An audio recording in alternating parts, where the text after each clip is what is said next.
Before we get into today's video, some regulatory compliance. My name is Andrew Alexander. I am Head of Investments for Three Counties, an independent financial advisor based in County Durham, England.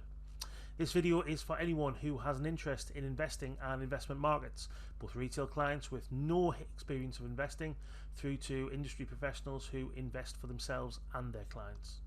As independent financial advisors and wealth managers, there is no commercial relationship between ourselves and today's guest. The purpose of this video is educational, and in no way should any of the content be construed as advice, nor is it an enticement to invest. Past performance is not a guide to future performance, nor a reliable indicator of future results or performance. The value of investments may go down as well as up and is not guaranteed. Therefore, investors may not get back the amount originally invested. And now, onto the video. Welcome everyone to another of our weekly investment manager videos, and many thanks once again for tuning in. Inflation and central bank tightening is dominating market discourse, affecting investors' returns. In the world of fixed income, it seems like these events are already baked into the current way of thinking, heralding a rush into short duration assets. But is this the correct strategy based upon history? Well, today I am asking this and other questions to Andy Seaman, CIO at Stratton Street and manager of the Stratton Street NFA Global Bond Fund and Next Generation Global Bond Fund, amongst others. But first, before we get into the content, if you are enjoying our channel, it would be wonderful if you could subscribe if you haven't done so already. It really does genuinely help us in planning for our videos, which contains both financial planning and investment management content. You would be doing all of us a favour here on the channel. So on to the content, and many thanks once again for joining us on the channel, Andy. Starting things off, the world seems to be dominated by rising inflation and rising rates. Certainly the rhetoric is so. Does this, to you, make any sense? No, not really. So my suggestion is, if I just take you through the long-term inflation perspective and then narrow down onto the short-term, I think things will become a lot clearer. Okay. In our view, there's very unlikely to be any inflation going forward for long-term structural reasons to do with demographics. So the first thing I think is worth noting is what happened post the Second World War. So if you look at this chart here, you've got world population growth from the year 1000.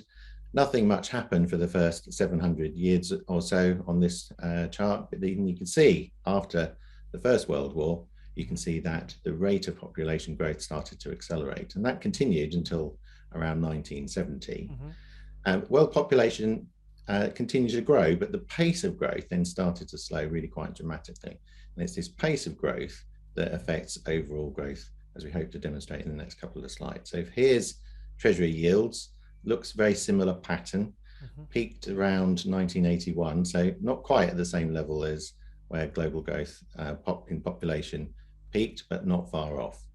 So let's have a look at why we think there should be a link between the two. GDP, number of people employed roughly, times income. Alternatively, think of it in terms of the percentage of people of the population who are employed, working age population. You can see that that's an important driver of GDP. So let's have a look at Japan first. This is a country which we know has experienced a shrinkage in its population. Here's the working age population up until 1990, growing okay, and then it starts to slow over time, turns negative from the mid-1990s, where it's remained ever since. And most people are aware that Japanese growth had slowed since, but they're probably not aware that bond yields peaked in 1990 in Japan at the same point that the working age population peaked. They probably do realize that GDP took a step jump lower, and you can see that happened in Japan from the 1990s, and that since then Japan's generated zero growth and zero inflation. But probably what they don't know is what's going on in the US. The US has also seen this big drop off in inflation, but it's also seen a similar pattern in its working age population, which is becoming relevant in today's world. You can see that the working age population was growing up until the year 2000, peaked around 2.2%, and since then the working age population has been slowing. In fact, is now turned negative just in Japan. Most people assume that what happened in Japan won't happen in the West, but we think we're going through the Japanification of the West. Right. And you can see that in the US, they're following a very similar pattern. Prior to 2000, growth was growing at 3.5 to 4%, and then step jump lower from the point that the working age population started to decline, exactly as experienced by the Japanese. And then if you look at bond yields, they also peaked in 2000, exactly at the same time as experienced by the Japanese. So that's why we expect in the long run, because there's lots of spare capacity in the world as too much production is in play and not enough demand. That's why we get long-term falling inflation over the long term. But that's the long-term story. Yeah. Obviously, the shorter-term story is a slightly different one. Yeah. Looking at the short term, it seems that it's inevitable that central banks are going to start increasing rates. If that is the case, and again, it'll be interesting to see whether or not you believe it is, but if it is the case, is short duration the only game in town? Well, this is one of the fascinating things. Most people assume that interest rates move in a parallel fashion. So if short rates go up by 1%, long end yields go up by 1%. Yeah. But that's not what happens. So here's an example of what happened in the 94-95 tightening cycle period. You can see that rates went up from 3 to 6, quite a big move. Longer dated bonds also saw rates rise, but to a lesser extent. So on a duration adjusted basis, you want to be in the long end, right? And you lost money in the short end. Yeah. Look at 99, 2000. Again, short rates rose. This time you neither made or lost money at the long end, but you lost money at the short end. And if you look at the period that's probably more analogous today, the 04-06 period, again, you lost money as rates rose at the short end, but this time you made money at the long end as interest rates started to come down, as investors started to build in lower growth expectations and lower inflation.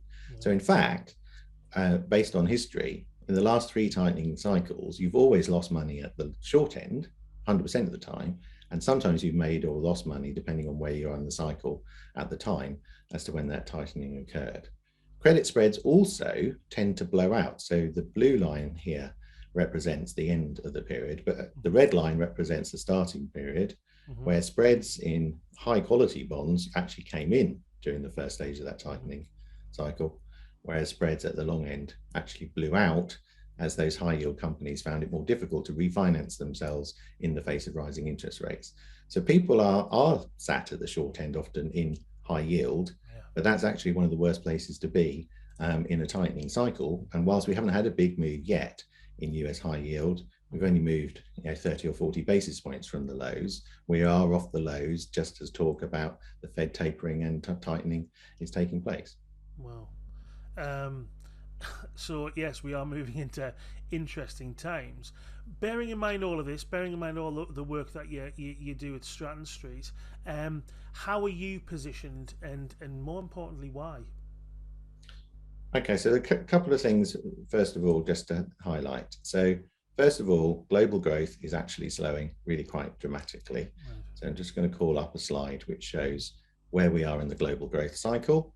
You can see that the red line is our model, basically, and OECD total IP we're using as a proxy for global growth. You can see that you've had the pandemic collapse, obviously, in 2020, the recovery, but now we're moving back towards more normal times, if such a thing exists these days, where growth is slowing. Yeah. Now, whilst growth is positive, credit can do well, whether it's at low grade or high grade. But if this continues for much longer, then what we might expect to see is growth starting to have a negative impact on the high yield. And I showed you a chart earlier, as high yield is starting to react in a small way so far. So we think the safest place by far is to be positioned in the high quality credits, the names that can afford to pay you back, that have low levels of debt. And you'll see that in a minute when I load up our portfolios here. So I'm just going to jump on to where our next generation global bond fund is positioned at the moment. We have quite a high yield. This is at the end of July, just for transparency's sake, 287 at the time, single A rated credit quality, yet a very wide spread. And you can see that the countries that we have exposure to here are names that are very wealthy in their own right. Abu Dhabi is one of the wealthiest countries in the world, happens to be an oil exporter, which is doing well at the moment. Qatar is the world's largest exporter of liquefied natural gas, obviously doing very well at the moment. Again, we own these bonds because they have low levels of debt and is very high credit quality. They just happen to be benefiting from the current stage of the cycle. Mexico, Pemex is our biggest exposure there. Again, should benefit from higher oil prices. But generally speaking, these group of mainly emerging countries have low levels of debt, and as you can see from the headline yield, pay us quite well. In a flattening cycle, which is what we're going through at the moment, the longer dated nature of this portfolio should do well. As long yields come down and short rates go up, it's a more defensive position than many people realize. Absolutely. And I suppose this way of thinking is, I'm going to say, contrarian to the norm, because spending time talking to yourself and the guys at Stratton Street with regards to your approach to investing and your way of looking at data rather than feelings or opinions is crucial. You can come to a conclusion, and it can be very interesting to discuss this with you, as we have been over recent weeks, and seeing how everything comes out. It's not as easy as just going into short duration, which a lot of people have been thinking. Andy, as ever, it's an absolute pleasure talking to you once again. You stay safe, and I'm sure we'll catch up soon. Thanks so much, Andrew. Enjoyed the chat.